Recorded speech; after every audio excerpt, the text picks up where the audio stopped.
me conocéis. Bueno, la charla de esta tarde surge de la colaboración con la Universidad Europea, en concreto con la Clínica Jurídica, con la que tenemos un convenio de colaboración desde hace ya unos cuantos meses y que espero que conozcáis todos los socios y socias el recurso, porque la verdad es que estamos haciendo bastante uso de él. Mira, ya ha entrado la última persona que estaba apuntada, estamos todos. Lo primero quiero dar las gracias a Ricardo y a Carla Paredes, que está presente, profesores de la Facultad de Ciencias Sociales y de Derecho de la Universidad Europea, con quienes estamos colaborando y trabajando un montón. Y Armand, por supuesto, a Cristina y Alejandro, que son los tres estudiantes que han preparado la charla de hoy y que están respondiendo a un montón de consultas que nos están llegando a través del servicio de clínica jurídica. La idea de la charla de esta tarde es daros una visión general, tanto a familiares como a personas con Parkinson, sobre un recurso que a priori nos da mucho miedo, pero sobre el cual consideramos que es necesario que tengáis información, que es la incapacidad judicial. Sabéis que en Parkinson Valencia somos más de prever que de actuar a última hora, porque todos estos trámites son complicados y nos parecía muy interesante aprovechar la oportunidad que nos brindan Armand, Cristina y Alejandro para pasar un rato hablando sobre esta herramienta jurídica y que, bueno, podáis despejar dudas y quitar un poco de miedo a este concepto. Parte práctica de la charla. Ellos van a hacer una exposición en torno a los 30 o 40 minutos, tranquilamente, acerca de bueno, un montón de cosas que queremos que conozcáis y cómo podéis participar vosotros. Ya os dijimos que podíais mandarnos un correo electrónico si a lo largo de la charla os van surgiendo cosas. Por supuesto, tenéis la vía del correo electrónico, pero podéis escribir la pregunta en el chat. Si durante la charla os surge cualquier cuestión, veis en la parte inferior derecha hay un globito de vuestra pantalla, un globito donde podéis, sale la pantallita y podéis escribir cualquier tipo de pregunta, que luego Carla o yo, cualquiera de las dos que estamos de apoyo de moderadoras, leeremos a los ponentes para que os lo solucionen. También podéis pinchar el icono de levantar la mano y cuando empiece el turno de preguntas os nombraremos para que la hagáis. Durante toda la exposición vamos a tener los micros cerrados. Yo, si veo que alguno se abre, os lo cerraré para que ellos puedan hacer su ponencia tranquilamente y sin disturbios de sonido. Y si por favor tenéis apagadas las cámaras, mejor, porque si no hay, así la red llega mucho mejor y no tenemos tanto problema. Para terminar, os enviaremos la semana que viene por correo electrónico el PowerPoint que ellos van a utilizar de apoyo y una encuesta de satisfacción para que nos digáis qué os ha resultado la charla, sugerencias, propuestas de mejora. Y, como os digo, cualquier duda que os surja ahora la vamos a tratar y que os surja más adelante, por supuesto, por correo electrónico. Estamos grabando esta sesión, pero por el tema de protección de datos, ninguno de vosotros vais a aparecer. Cortaremos la grabación cuando empiece el turno de preguntas, con lo cual esa parte no quedará grabada. Y una vez tengamos editada la grabación de la charla, como siempre, la subiremos a redes sociales. ¿Vale? Y ya está. Por mi parte, creo que a nivel logístico y organizativo está todo. Os voy a dejar con Carla de Paredes. Ella es doctora y profesora de la Universidad Europea, como os he dicho, de la Facultad de Ciencias Sociales, quien os va a presentar brevemente, aunque ya lo conocéis, pero nos parece un recurso muy interesante por si alguno se ha perdido y no lo conoce, el recurso de clínica jurídica, que tenemos en colaboración con ellos desde hace ya tiempo. Nada más, espero que la charla os guste y en un ratito nos volvemos a ver. Gracias. Bueno, muchas gracias, Bárbara. En primer lugar, buenas tardes a todos. Quería agradecer a la Asociación de Parkinson de Valencia y en especial a Bárbara Cid todo el trabajo que estamos haciendo conjunto. Esto obedece a un convenio que hemos llevado a cabo con la Universidad y con la Clínica Jurídica, un poco por situar la Clínica Jurídica. Principalmente sus objetivos son 4. Primero, mejorar la formación de los alumnos, por eso tenemos aquí a 3 alumnos que hoy van a hacer lo que es la exposición de las incapacidades, porque son ellos quienes gestionan los casos reales, los casos de la vida real. Estos alumnos son 3 alumnos, tanto Cristina, Arman como Alejandro, que están en el grado de Derecho, y son alumnos de tercer curso, cuando normalmente la clínica empiezan a partir de cuarto curso. Pero por su nivel académico y por su rendimiento académico forman parte de la clínica.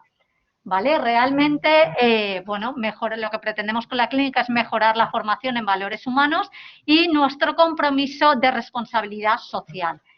Detrás de la clínica siempre tenemos un abogado pro bono, es decir, un abogado que de manera voluntariamente y solidariamente está detrás de cualquier tipo de informe. Ellos son los que han elaborado la presentación, pero detrás hay abogados y profesionales que han supervisado su propio trabajo. Por mi parte, nada más. Si quisieran en su momento cualquier tipo de información respecto a la clínica, la podemos ver después, porque creo que el protagonismo hoy es de ellos. Muchas gracias, Bárbara, gracias. Chicos, cuando queráis.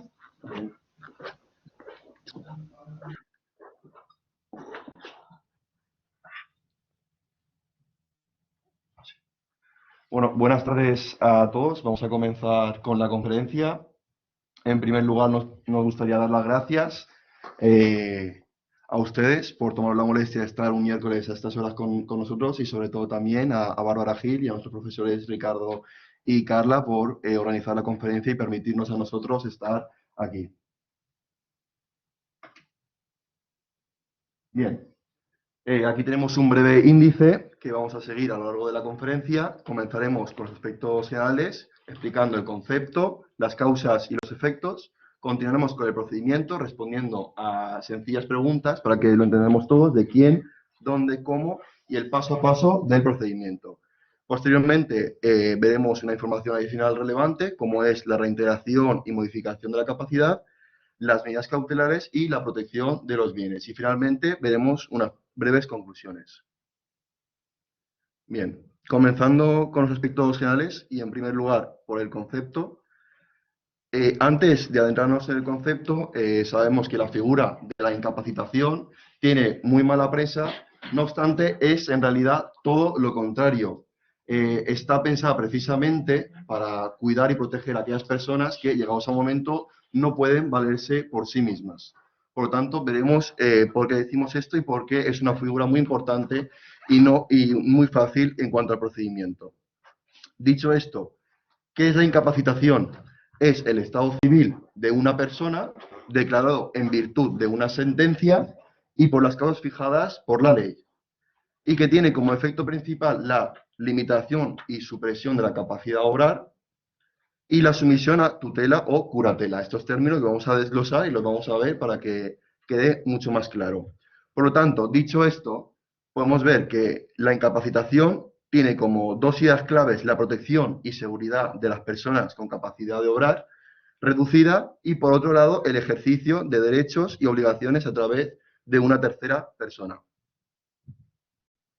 Dicho esto, vamos a ver qué es la capacidad jurídica y la capacidad oral, porque la capacidad oral es un término que vamos a ir utilizando a lo largo de la conferencia y por eso queremos que quede muy claro. La capacidad jurídica la obtenemos todos por el mero hecho de nacer y no puede ser modificada, puesto que supondría vulnerar un derecho fundamental inherente de todas las personas. Mientras que la capacidad de obrar es la capacidad que tienen todas las personas para ejercer sus derechos y obligaciones, o lo que es lo mismo, la aptitud para ejercer eficazmente actos jurídicos. Y por ello se presupone que la tienen todas las personas, salvo los menores de edad. Bien, teniendo en claro ya lo que es la capacidad de obrar, vamos a ver que tiene dos tipos de reducción, la total y la parcial. Comenzando por la total. La total protege a las personas que no tienen una capacidad de autogobierno en ningún aspecto de su vida. Y por eso el incapacitado se le ha privado de su capacidad de obrar. Esto, no obstante, no significa que ha perdido sus derechos, sino que sus derechos van a ser ejercitados por una tercera persona que lo va a representar. El objetivo principal de esto es la protección personal del incapacitado y la protección del patrimonio de esta misma persona. Esta reducción se lleva a cabo mediante la institución de la tutela o lo que es lo mismo a través del tutor. Y lo que viene a hacer el tutor es suplir la capacidad de obra de la persona incapacitada, por un lado, y por el otro lado es el representante legal y el administrador de sus bienes. Y como hemos dicho, por otro lado también tenemos la parcial. La parcial, al igual que la total, protege a las personas que no tienen capacidad de autogobierno o que no se pueden valer por sí mismas, pero en determinados actos de la vida.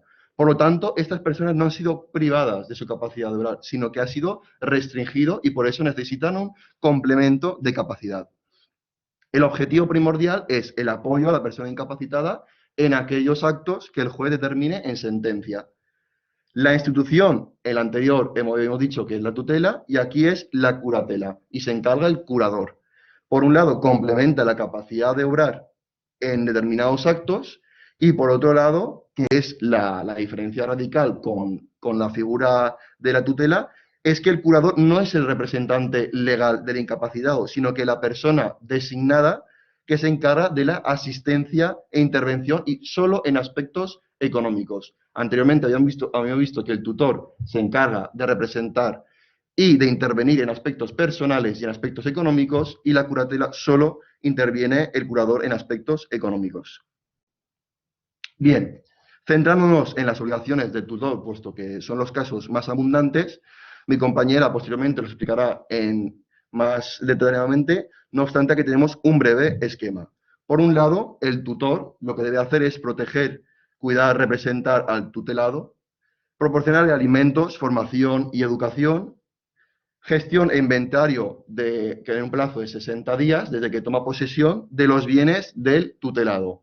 Y luego informes periódicos al juzgado, que estos informes se dan una vez al año, sobre la situación del incapacitado.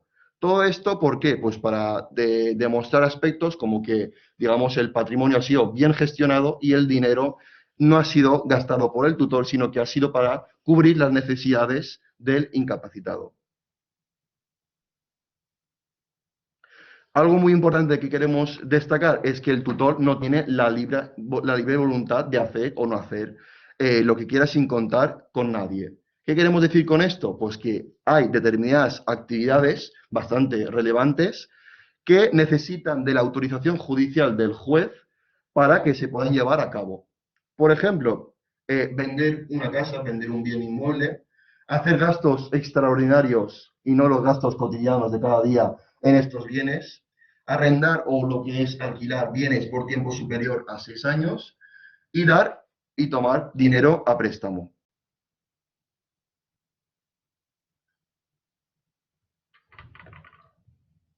Teniendo un poquito y conociendo un poquito mejor la figura de la incapacitación, podemos pensar si existe alguna alternativa a la incapacitación. Y sí que existe alguna alternativa, es el caso de los poderes. Los poderes, una característica primordial de los poderes es que tienen que darse a una persona ante notario, es decir, tiene que firmarlo el notario. Una persona con plena capacidad de obrar, si se ve en alguna fase o detecta alguna fase inicial de alguna enfermedad que puede ser invalidante o simplemente por precaución quiere otorgar unos poderes a una tercera persona, lo puede hacer a través del notario. Por lo tanto, de forma voluntaria y consciente, tiene que acudir al notario y otorgar los poderes en favor de una tercera persona que le represente. Este poder puede producir efectos desde la firma del ponente, que es quien da el poder y también se le llama mandante, o bien desde la que la persona pierde su capacidad, que lo determinará un facultativo. ¿Cuáles son las particularidades de los poderes? Que el poder dante puede conferir las más amplias facultades al tercero que quiere que le represente. No obstante, es requisito indispensable que lo establezca de manera expresa que el poder continúe vigente y no se extinga en el caso de modificación judicial de la capacidad. Además, por otro lado, puede fijar en el poder las medidas de control hacia el apoderado y las causas por las que se extingue. En un primer momento podemos ver que la capacitación nos suena un poquito más brusco, menos cortés, y que los poderes suenan más sencillo, porque básicamente es una reunión con el abogado, vas ante el notario, como si estuvieses en una reunión y firma los poderes para la tercera persona. Pero como todo, tiene sus ventajas y sus desventajas. En cuanto a las ventajas, la única ventaja que podemos decir es que es un poquito más rápido, aunque el procedimiento de la incapacitación es súper sencillo, como veremos luego, y no tiene por qué preocupar en ningún aspecto. No obstante, en cuanto a las desventajas de los poderes generales, que también se les nombra poderes de ruina. ¿Esto a qué se debe? A que tú otorgas, como bien dice aquí, las más amplias facultades al tercero que te va a representar. Por lo tanto, esta tercera persona puede vender inmuebles, vender tus casas, hipotecar las casas, puede tomar dinero prestado, puede dar dinero prestado. Por lo tanto, la tercera persona a la que tú otorgas los poderes tiene que ser una persona de máxima confianza. En ese sentido, tienes que extremar la precaución. Por otro lado, es bastante habitual que estos poderes pues, generen tensión familiar, en el sentido de que la persona que va posteriormente, que va a otorgar los poderes, el poder dante o el mandante, puede dar los poderes, por ejemplo, puede dar los poderes a un hijo, en el caso de un padre, y el otro hijo, pues puede haber tensión familiar porque pensaba que el poder se le iba a dar a él. Otro ejemplo puede ser que el hijo comience a hacer ciertos actos en la vida con los bienes o el patrimonio de su padre, con los cuales los otros restantes hermanos no estén en absoluto de acuerdo. Por lo tanto, ¿cuáles son las ideas claves de los poderes? Por un lado, tenemos que tener claro a quién vamos a nombrar apoderado, que es la persona que va a tener los poderes, y qué actividades va a poder realizar y ponerle las máximas limitaciones posibles. Bien, pasando a ver las causas por las que se puede incapacitar a una persona, podemos ver que son causas de incapacitación las enfermedades o deficiencias persistentes de carácter psíquico o psíquico que impidan a la persona gobernarse por sí misma. Aquí podemos ver dos ideas claves. Por un lado, tiene que ser la enfermedad o deficiencia, tiene que ser persistente. Y la persistente no es sinónimo de permanente, simplemente se requiere que sea duradero o se prolongue en el tiempo. Y, por otro lado, que impida a la persona que la sufre gobernarse por sí misma. De esta manera, no se cumplen las mínimas garantías de que realiza los actos con voluntad, libertad y conciencia.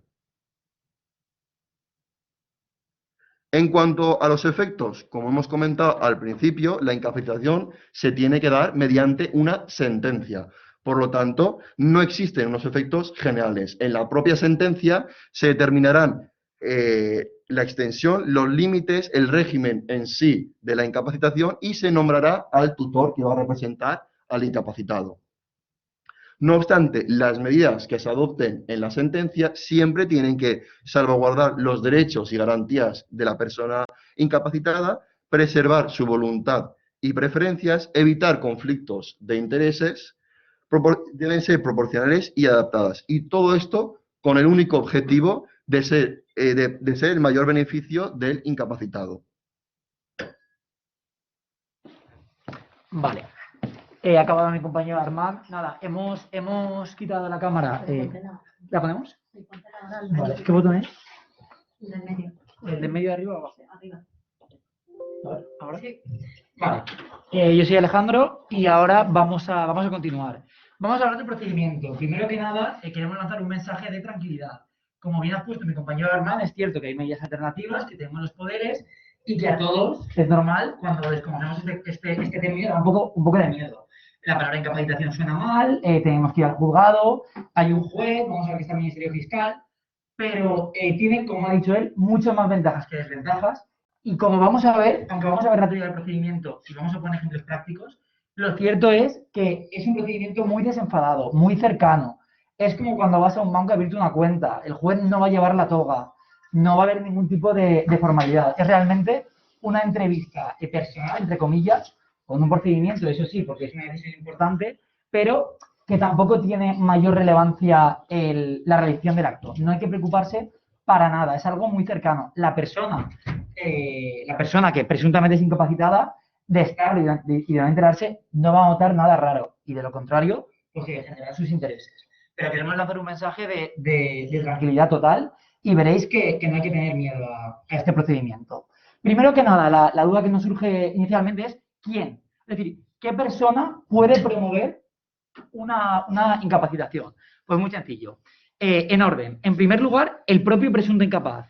Lógicamente, en aquellos supuestos en que esta persona aún tenga suficiente capacidad de entendimiento, ¿no? Para decir, oye, creo que estoy yendo a peor y quiero iniciar este procedimiento porque a largo plazo va a ser lo mejor para mí.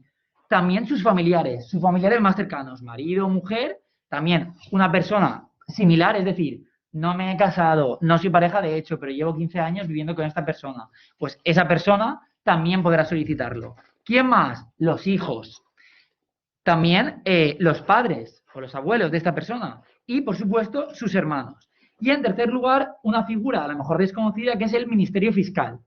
Si nos suena, seguramente será de las series americanas, que no tiene nada que ver. No es una persona que va acusando. No. Simplemente es una persona que lo que hace es defender los intereses de la legalidad, del Estado. De hecho, en la mayoría de los procedimientos nunca está presente. La ley dice que sí, pero en la práctica solo está presente cuando hay conflictos familiares. Es decir, un familiar, un hermano, por ejemplo, quiere incapacitar al padre, la hermana no quiere. Entonces, el Ministerio Fiscal está ahí, pero no hay que tenerle miedo. Lo que hace ahí es ver efectivamente qué es lo que más conviene al posible, ¿no? O al presunto incapacitado. Entonces, el Ministerio Fiscal también puede promoverla. Ahora veremos de qué forma. Entonces, cualquier persona que pueda tener conocimiento de que una persona pueda ser incapaz, lo pone en conocimiento del Ministerio Fiscal. Los casos más comunes son, pues, por ejemplo, si yo soy médico y veo que una persona, pues digo, creo que esta persona no está muy bien. La familia se desentiende, no hace nada. Pues yo voy al Ministerio Fiscal, que está en el juzgado, y le digo, mira, creo que esta persona convendría incapacitarle por su bien. Entonces, cualquier persona podría hacerlo. Y luego, este orden que hemos mencionado anteriormente, pues no pasa nada, el juez puede alterarlo. No es que primero tenga que hacerlo él y luego los otros. No hay ningún tipo de problema. Vale. Luego, ¿dónde? Ya tienes, como he dicho, y que no nos dé miedo, pero sí, hay que ir al juzgado. Es el juzgado de primera instancia del lugar de residencia del presunto incapaz. En este caso, hemos puesto una foto de la Ciudad de la Justicia, porque en Valencia habría que ir aquí. Ya lo digo, igual que me ha dicho mi compañero, aquí al notario para otorgar poderes, pues aquí hay que ir al juzgado. No pasa nada, son meros trámites. Entonces, no hay que tener más miedo al juzgado que al notario. Ya, como muy bien ha dicho él, puede dar más problemas a los poderes que la incapacitación. ¿Cómo? Pues, lógicamente, hay que interponer una demanda. Tampoco nos tiene que preocupar. Vamos a ver que va a haber abogado y procurador, por lo tanto, se va a encargar de todo esto. Una demanda que tampoco nos suene a la serie de televisión de te voy a demandar. No, una demanda en este caso es un escrito para poner al juzgado en conocimiento de algo. Y en este caso, es decir, vamos a estudiar este caso a ver si esta persona se le incapacita o no se le incapacita. No hay que pensarlo como que va a tener consecuencias malas para uno y para otros buenas. ¿Qué es necesario? Lo acabo de decir. Abogado y procurador. El término procurador, que no se asuste, simplemente el procurador lo que va a hacer es pues ponerse en contacto con el abogado para temas procesales. Pero hace falta abogado. Por eso digo que no nos tiene que preocupar todo el tema de la demanda y demás.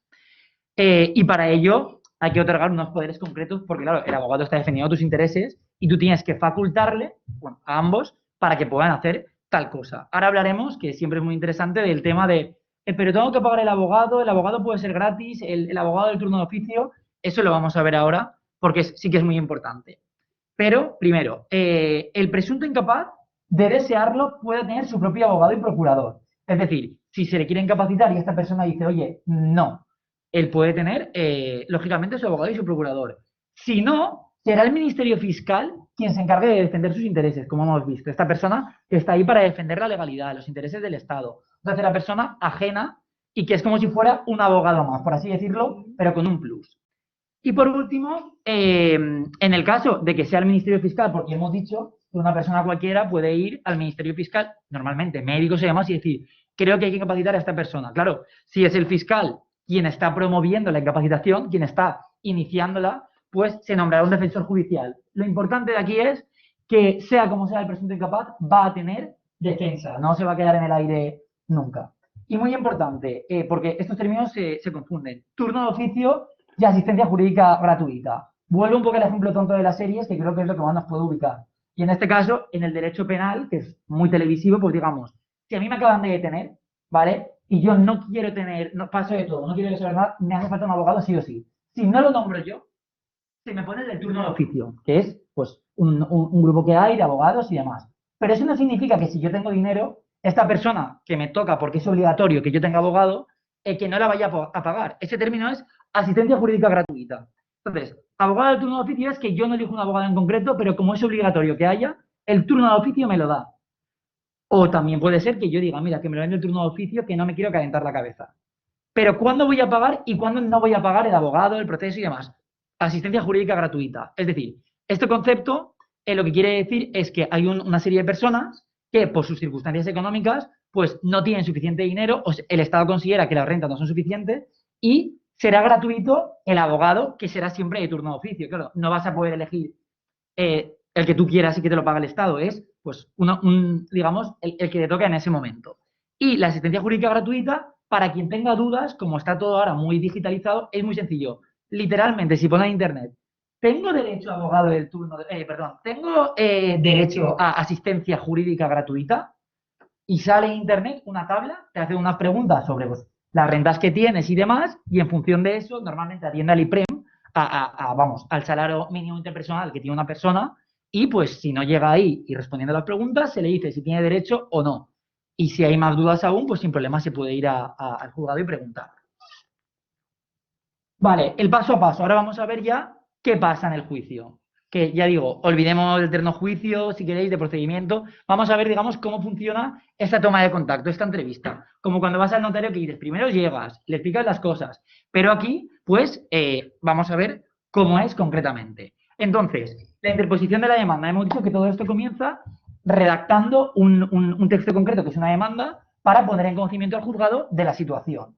Entonces, esta demanda, de la cual se va a encargar el abogado, o sea que no hay que preocuparse, lo que tiene que tener son documentos médicos, es decir, documentos médicos que acrediten, que justifiquen que, oiga, puede ser que esta persona sea incapaz. Digo que pueda porque esto no es suficiente. Luego, como veremos, se practicará en ese momento una prueba, habrá un médico forense que en el momento le verá, pero para que se inicie el procedimiento tenemos que ver indicios, es decir, que haya pruebas médicas que por lo menos nos hagan dudar. Luego, el DNI, el certificado de empadronamiento, todo esto por temas de competencia de si es este juzgado o es otro.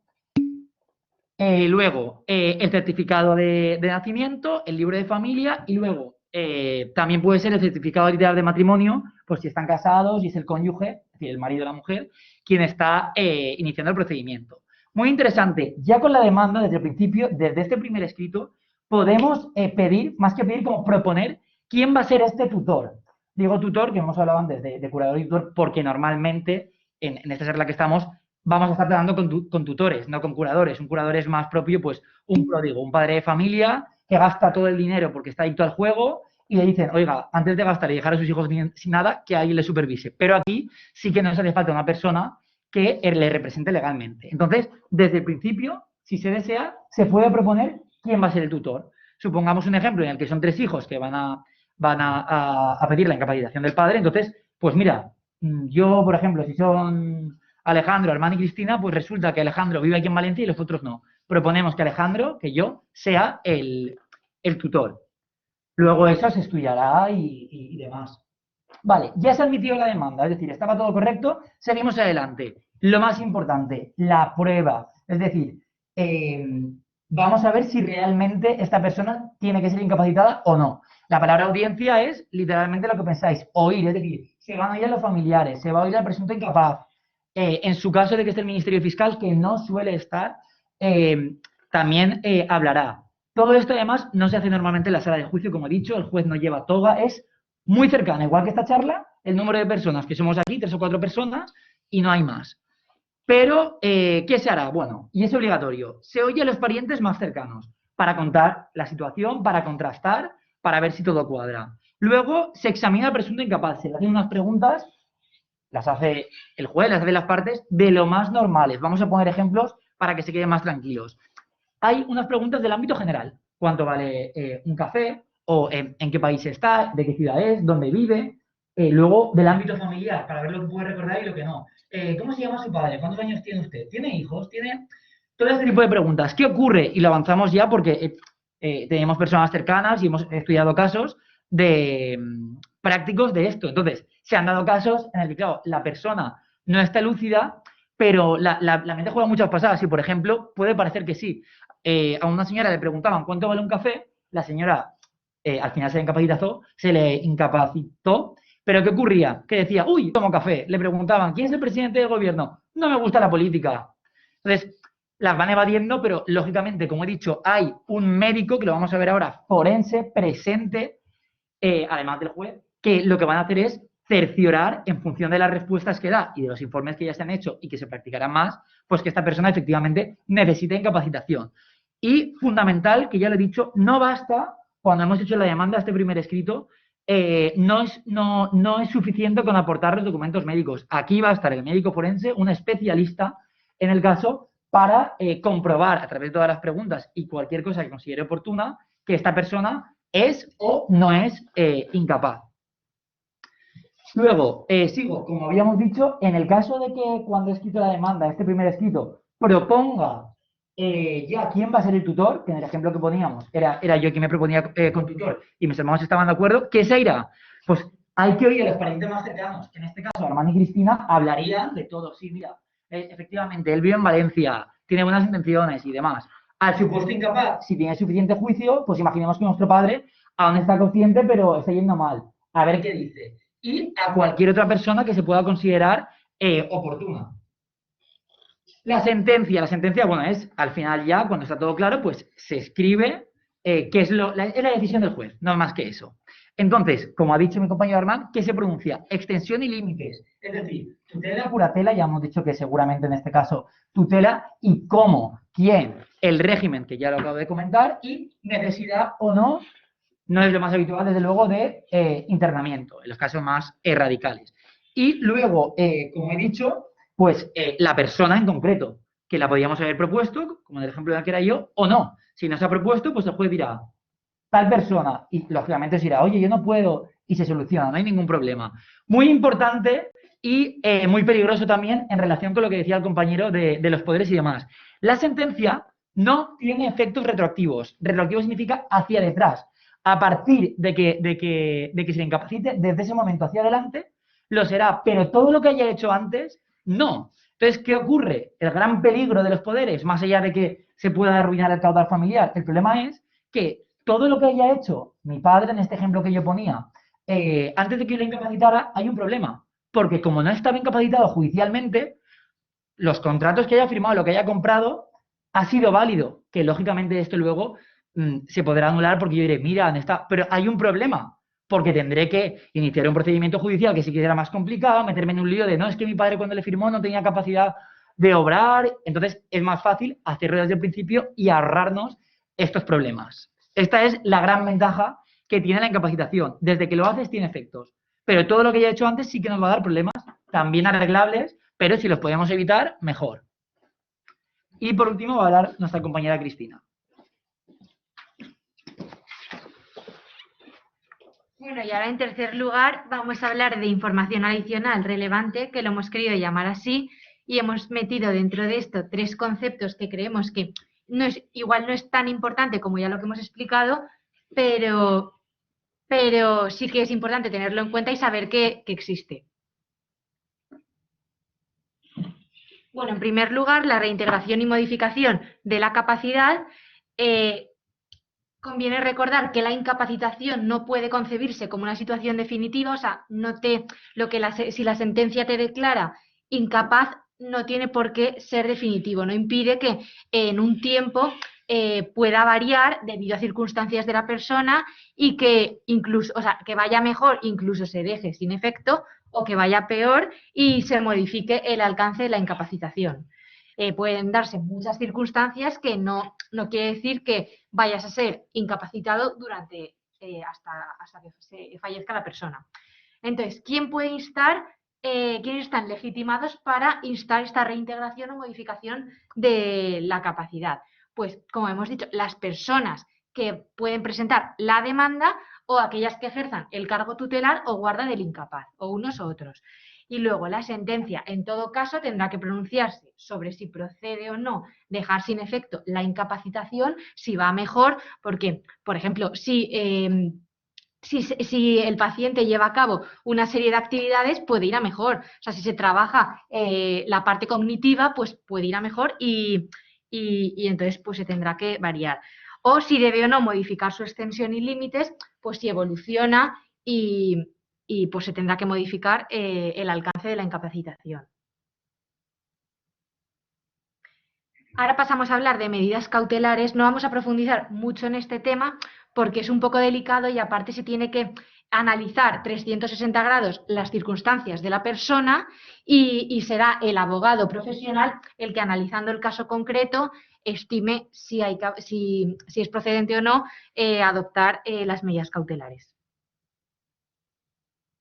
Brevemente, ¿qué son las medidas cautelares? Son aquellas que se adoptan en el curso del proceso, generalmente con anterioridad a la audiencia de la persona incapacitada, o sea, en el momento en el que se le escucha al presunto incapaz, y que tienen como finalidad proteger de manera anticipada, adecuada y temporal al presunto incapaz. Decimos que es presunto incapaz porque aún no se ha decidido, no se ha dictado sentencia, y sobre su patrimonio y sobre algunos aspectos que pronunciará el juez en la sentencia que finalice el procedimiento de incapacitación. O sea, las medidas cautelares son anticipadas, son antes de que finalice el proceso de incapacitación. Y luego, ¿quién puede solicitarlas? Puede solicitarlas de oficio, o sea, el propio tribunal competente en cuanto tenga conocimiento de una posible causa de incapacitación, y entonces lo pondrá en conocimiento del Ministerio Fiscal para que lo promueva, o bien directamente el Ministerio Fiscal, tan pronto como tenga conocimiento de la existencia de una posible causa de incapacitación de la persona. ¿En qué momento? Puede solicitarse durante todo, o sea, en cualquier estado del procedimiento, durante todo el procedimiento. Hemos querido señalar algunos ejemplos de medidas cautelares. La más escuchada es la del internamiento, pero no es ni la más habitual, ni la que más se adopta, ni a veces la más conveniente. O sea, es como la que más miedo da, la que más asusta, pero no, o sea, no es medidas cautelares internamiento, no, hay un montón que pueden ser súper efectivas. Por ejemplo, la supervisión en la toma de decisiones patrimoniales cuando el presunto incapaz pudiera ser vulnerable a la manipulación de terceros. Por ejemplo, yo soy tutora de mi padre, tiene un apartamento en Javia. Pues si quiere alquilarlo, que intervenga yo, o sea, esa supervisión en la toma de decisiones patrimoniales, porque puede haber una tercera persona que pueda manipularle. Supervisión en las revisiones médicas, pues si la persona no es del todo consciente de su enfermedad, pues que se diga que hay otra que le acompañe a las revisiones médicas. Y luego, por último, la que hemos señalado, que es la de internamiento del incapacitado de forma temporal. No quiere decir que sea definitivamente, de forma temporal, hasta que recaiga el pronunciamiento judicial. Y en tercer lugar, nos hemos querido centrar en la protección de bienes, dividiéndolo entre administración y luego el instrumento jurídico de la protección del patrimonio de la persona con discapacidad. Administración de los bienes del tutelado. Bueno, administrar es organizar. Entonces, administración de los bienes del tutelado será organizar los bienes del tutelado. Y ya hemos dicho que tanto la administración como administrar y gestionar el patrimonio del tutelado es una de las obligaciones principales que tiene el tutor. Pero realmente, ¿cuáles son los deberes respecto de los bienes del tutelado? Pues aquí tenemos hacer inventario de los bienes del tutelado en un plazo de 60 días. Si bien este plazo puede variar, puede ser más extenso debido a circunstancias excepcionales. Se forma ante el secretario judicial con intervención del Ministerio Fiscal y las personas que el juez estime conveniente. ¿Y por qué es tan importante formar correctamente el inventario de los bienes? Porque de ello va a depender la protección eficaz del patrimonio del incapaz. Y bueno, como en todo, que hay excepciones, que nada es blanco y nada es negro, y si el letrado de la Administración de Justicia estima conveniente que el dinero, documentos que sean importantes, acciones o incluso inmuebles no puedan quedar en poder del tutor, pues directamente se depositan en un establecimiento y los gastos correrán a cargo del tutelado. Luego, otro de los deberes, como hemos dicho que el tutor es el administrador legal y único del patrimonio del tutelado, tendrá que desempeñar su labor con la debida diligencia. No obstante, como todo, como hemos dicho, hay excepciones, entonces, por eso no hay que tener miedo, o sea, en algunos casos se va a exigir autorización judicial para determinadas acciones, como enajenar o gravar bienes inmuebles, objetos preciosos que pueden ser joyas, para la celebración de los contratos. Pues si se quiere vender el apartamento de Javia que estábamos diciendo, pues se necesitará una autorización judicial para gastos extraordinarios, para disponer a título gratuito, es decir, que se vaya el tutor a vivir al apartamento de Javia, pues entonces no puedes, necesitará una autorización judicial. Y luego en tema de herencias, pues renunciar las herencias o aceptar herencias, también se necesita autorización judicial. Y luego también tiene que rendir cuenta anual al juez de la administración de los bienes, que tendrá que ir acompañado junto con un informe sobre la situación del incapaz. ¿Y cuál es la finalidad? Garantizar la conservación del patrimonio durante el ejercicio de la tutela. No obstante, si el tutor cesara en sus funciones, tendrá que rendir una cuenta general justificada detallando todos los ingresos, todos los gastos, todos los actos de gestión que haya realizado. Y claro, y aparte del el tutor como administrador, ¿tiene algún derecho? Pues sí, si sufre algún daño en el ejercicio de sus funciones, tiene derecho a ser indemnizado, que irá con cargo de los bienes del tutelado si no puede recibirse de otro modo. Pues si tienes la tía Tere te puede pagar la indemnización, pues entonces no irá con cargo a los bienes del tutelado. Y luego también, si el patrimonio lo permite, si el patrimonio del tutelado, no de otra persona o algún familiar, del tutelado lo permite, tiene derecho a una retribución que será la fijada por el juez. Ahora pasamos a explicar la protección del patrimonio de una persona con incapacidad. Entonces, ¿cuál es la finalidad? La finalidad es básicamente satisfacer las necesidades vitales y el mantenimiento de la productividad del patrimonio, es decir, asegurarse que los bienes quedan vinculados a la satisfacción de las necesidades de la persona con incapacidad, y por eso decimos que se llama patrimonio de destino. ¿Quiénes van a ser los beneficiarios? Exclusivamente los titulares, las personas con incapacidad. Bueno, aquí tenemos que lo que se exige es por una minusvalía psíquica que sea igual o superior al 33%, o una minusvalía física o sensorial igual o superior al 65%. Y luego, ¿qué va a integrar el patrimonio especialmente protegido? Pues toda clase de bienes, derechos, frutos. Frutos pueden ser, si tienes una finca de naranjas, pues las naranjas. Productos, rendimientos, pues por ejemplo, si tienes un alquiler, si tienes alquilada la segunda residencia, pues eso va a ser en los rendimientos. Toda clase de bienes. ¿Quién puede constituir un patrimonio protegido? Pues la propia persona con discapacidad podrá, siempre que tenga capacidad de obrar suficiente, luego los padres, tutores o curadores, si no tiene capacidad de obrar suficiente, luego también el guardador de hecho de la persona con discapacidad, o incluso una persona con interés legítimo, siempre que aporte bienes o derechos, y aparte previa solicitud y consentimiento de los tutores o los padres. ¿En qué forma? Bueno, aquí no vamos a entrar a detenernos mucho, pero básicamente o por documento público, notaría, o mediante resolución judicial. Y si se puede aportar posteriormente bienes o derechos, o sea, no que constituyes y ya está cerrado, no, si puedo luego aportar. En efecto, sí que se pueden aportar, y por todas las personas que hemos dicho, incluso la persona con interés legítimo, previo consentimiento, y además se puede decidir, los aportantes podrán decidir el destino que se le quieren dar a esos bienes y derechos. Por ejemplo, que aporto una casa para que se destine a la segunda residencia del tutelado. O también se puede decir sobre el destino cuando se extinga el patrimonio protegido, pues que la casa pase al hijo del incapacitado. Y muy importante, siempre tienen que ser a título gratuito las aportaciones y en ningún caso someterse a término. No puedes decir que vas a aportar ese bien para enero de 2021, de 2022. No, o sea, no se puede someter a ningún término.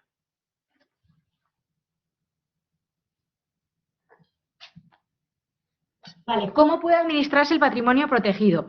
Este procedimiento es muy flexible, pero básicamente corresponde a la persona con discapacidad, como hemos dicho, que será la beneficiaria del patrimonio protegido, y cuando tenga capacidad de obrar suficiente, los padres tutores o curadores cuando carezca de capacidad de obrar suficiente, y luego a decisión del constituyente también terceras personas, o incluso hay unas instituciones sin ánimo de lucro que se encargan de la gestión de este tipo de patrimonios. Y estas personas administradoras que organizan el patrimonio protegido tendrán la condición de representante legal.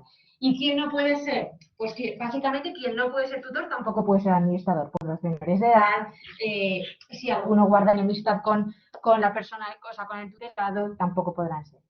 Y luego, además de estos, ¿existe alguna persona que pueda velar por el patrimonio protegido? Además de estos, pues sí, el Ministerio Fiscal se encarga de la supervisión del patrimonio protegido y luego, además, incluso puede exigir que se establezcan cautelas o que se sustituya al administrador o incluso extinguir directamente el patrimonio protegido.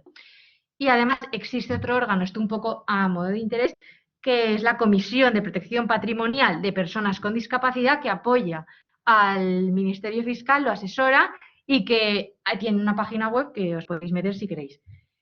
Y finalmente, ¿cuándo se extingue el patrimonio protegido y qué va a pasar cuando se extinga? Pues se extingue por fallecimiento del beneficiario y entonces los bienes y derechos se comprenden directamente en la herencia, o también, como hemos dicho, que la incapacitación no es una situación definitiva, si se deja de tener la condición de incapaz, la persona seguirá siendo titular de los bienes y derechos.